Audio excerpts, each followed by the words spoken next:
you. Let's talk about all of this with Democratic Congressman Benny Thompson of Mississippi. He's the ranking member of the House Homeland Security Committee. Congressman, thanks very much for coming in. Thank you. I spoke earlier today with a friend of yours, a friend of mine, Jim Clyburn of South Carolina, the congressman.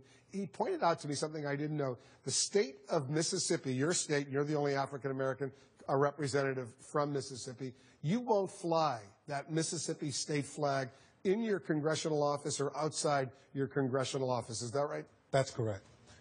Basically because as an African American, I resent what the flag implies. I am not one to promote hate or hostility. I don't see it as heritage. And I personally take offense to it because we are better than that. And I'm convinced that the only way you can solve it is by not displaying it. 40%, nearly 40% of the people who live in your state of Mississippi are African Americans. That's the highest percentage of any state in the United States. But it seems like the political clout of African Americans in Mississippi might be limited, right?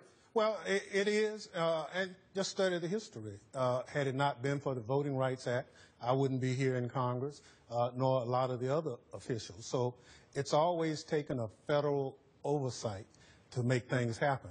The flag, I agree, is a local issue, but if you're going to make this country the country that we know it can be, we're going to have to put these symbols in the museums where they belong and not front and center and try to defend actions that were basically meant to enslave people. You see in South Carolina, they're moving to get rid of the flag from the state grounds in the Capitol. What's happening in Mississippi? Because all of a sudden, some people in the legislature, people in Mississippi, including some Republicans, are saying maybe it's time to change the state flag. Well, I'm happy to see the Speaker of the Mississippi House of Representatives make a Republican make a forthright statement, say that, you know, he's a Christian, he's looked at this thing, and he's convinced that we need to revisit it, and by revisiting it, I'm hoping that we will move it out of the Capitol, make it not the state flag. That symbol has been a symbol of repression and hate to a lot of right-thinking people in this country.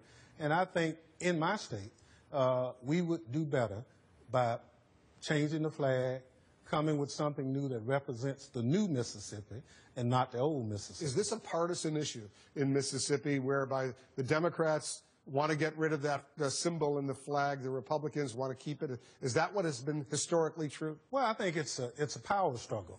It's the old guard trying to defend the past. This flag represents the past, and it's an effort to keep it. So no matter what you do, this flag represents a step backward. And as a state with 40% African-American population, but with more African-American officials than any other state, we can do better. The image of who we are can be enhanced with a different flag. So you have some hope that this is about to change, is that right, or is that going too far? Look, we're going to work on it. Hope springs eternal. I'm convinced that there are good people in my state who want to see a better view of our state. I got to admit, it was pretty impressive yesterday to see the Republican governor of South Carolina, the two Republican senators of South Carolina say, let's move that flag away from the state Capitol grounds. You want to fly it in your private property, that's fine, but off the public property. Well, you know, that flag represents everything that's wrong. And for someone to defend the flag as heritage or something that's right is an insult. We know it's not. It's divisive in the community. Let's put it in a museum where it belongs, and let's get on with the business of developing our community. What do you think of all of these retailers now, Walmart, for example, Sears, Amazon, eBay deciding they're no longer going to sell the Confederate flag paraphernalia, if you will? Oh, it's a strong statement. And believe me, the elected leaders in those states, they see the economics. Walmart is one of the largest employers in my district. To take that kind of stand is very positive. More people who step forward with this, the greater the possibility that change will come. Benny Thompson, stand by. I want to continue our conversation. Just ahead, I'll also speak with the mayor of Charleston, South Carolina, about the new momentum behind the effort to remove the Confederate battle flag.